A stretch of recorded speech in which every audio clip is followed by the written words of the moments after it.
ಬಗ್ಗೆ ಕೆಟ್ಟದಾಗಿ ಮಾತಾಡೋಕ್ಕಿಂತಲೂ ದ್ವೇಷ ಹುಟ್ಟಿಸುವಂಥ ಮಾತಾಡೋಕ್ಕಿಂತಲೂ ನಮ್ಮ ಧರ್ಮ ಶ್ರೇಷ್ಠ ಅಂತ ನನಗೈತಿ ವಾದ ಮಾಡೋಕ್ಕಿಂತಲೂ ನಾವು ಸರಿಯಾಗಿದ್ದೀವಪ್ಪ, ನಮ್ಮ ಧರ್ಮ ಶ್ರೇಷ್ಠ ಐತಿ, ನಮ್ಮ ದೇಶ ಶ್ರೇಷ್ಠ ಐತಿ. ಈ ನೆಲಗಟ್ಟಿನಲ್ಲಿ ಅನಗತ್ಯ ದೇಶದ್ರೋಹದ ಮಾತು ಮತ್ತೇನು ಮಾತಾಡಿ ಸಮಾಜದಲ್ಲೇ ಅಶಾಂತಿನ ಕ್ರಿಯೇಟ್ ಮಾಡೋದ್ರಿಂದ ಸಹಜವಾಗಿ ಇವೆಲ್ಲ ದ್ವೇಷ ಭಾಷಣದಾಗ ಬರ್ತಾವಪ್ಪ ಅಂತೇಳಿ ಕೇಸ್ ಹಾಕ್ತಾರೆ. ಅದು ಕೇಸ್ ತಳ್ಳಿಗೆತ್ತಿದ್ದಾರೆ. ಅದನ್ನು ನೀವು ಅನಗತ್ಯ ವಿರೋಧ ಮಾಡೋದು ಏನಪ್ಪ ಅಂತಂದ್ರೆ, ಯಾಕೆ ನೀವು ವಿರೋಧ ಮಾಡೋದಿದ್ರೆ ನೀವು ಅಷ್ಟೇ ಮಾತಾಡ್ತೀರಿ, ಉಳಿದವ್ರು ಮಾತಾಡೋದು ಅಂತ.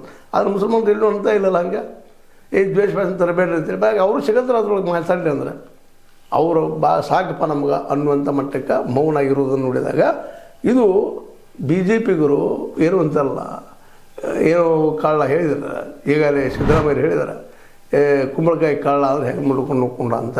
ಆದರೆ ಇಲ್ಲಿ ಅಂಥ ಕೆಲಸ ಆಗಲಾರ್ದ ನಾವು ಆದಷ್ಟು ಒಳ್ಳೆಯ ಮಾತುಗಳನ್ನಾಡಿದ್ರೆ ನಾಲಿಗೆ ಒಳ್ಳೆಯದಾದರೆ ನಾಡೆಲ್ಲ ಒಳ್ಳೆಯದು. ಈ ಮಾತು ನೆನ್ಪಿಟ್ಕೊಂಡು ಆ ದಿಶೆಯಲ್ಲಿ ಹೋದ್ರೆ ದ್ವೇಷ ಭಾಷಣದ ಏನೂ ಅಪಾಯ ಇಲ್ಲ ಅನ್ನೋದು ಅಷ್ಟು ಸ್ಪಷ್ಟ ಅದ. ಇನ್ನು ಯತ್ನಾಳವ್ರಿಗಾಗಲಿ ಇನ್ನುಳಿದವ್ರಿಗಾಗಲಿ ತಿಳಿಸಿ ಹೇಳೋದಾಗ ಅವ್ರು ತಿಳ್ಕೊಬೇಕು, ಪ್ರಜ್ಞಾವಂತರಿದ್ದಾರೆ, ಅವ್ರಿಗೆ ಹೇಳುವಂಥ ಅವಶ್ಯಕತೆ ಇಲ್ಲ. ಆದರೂ ಸಹಿತ ಅವ್ರು ಇದನ್ನು ವಿರೋಧ ಮಾಡ್ತಾ ಇದ್ದಾರಲ್ಲ, ಅದಕ್ಕೆ ಸ್ವಲ್ಪ ಚರ್ಚೆ ಮಾಡಿಸ್ಬೇಕು ಅನಿಸ್ತು. ದ್ವೇಷ ಭಾಷಣ ಬಿಟ್ಟರೆ ಅವ್ರು ಯಾಕೆ ಹಿಡಿತಾರಪ್ಪ ನಿಮ್ಮನ್ನು? ಹಿಡಿತಾರೆ. ಈಗ ಬಿ ಜೆ ಪಿಗರು ನಕ್ಕಿ ದ್ವೇಷ ಭಾಷಣ ಮಾಡ್ತಾರಂತೇಳಿ ಹಂಗೇನೋ ಸಿದ್ದರಾಮಯ್ಯ ಡಾಕ್ಯುಮೆಂಟ್ ಎವಿಡೆನ್ಸ್ ಮಾಡಿದಾರೇನ್ರಿ? ಇಲ್ಲಲ್ಲ.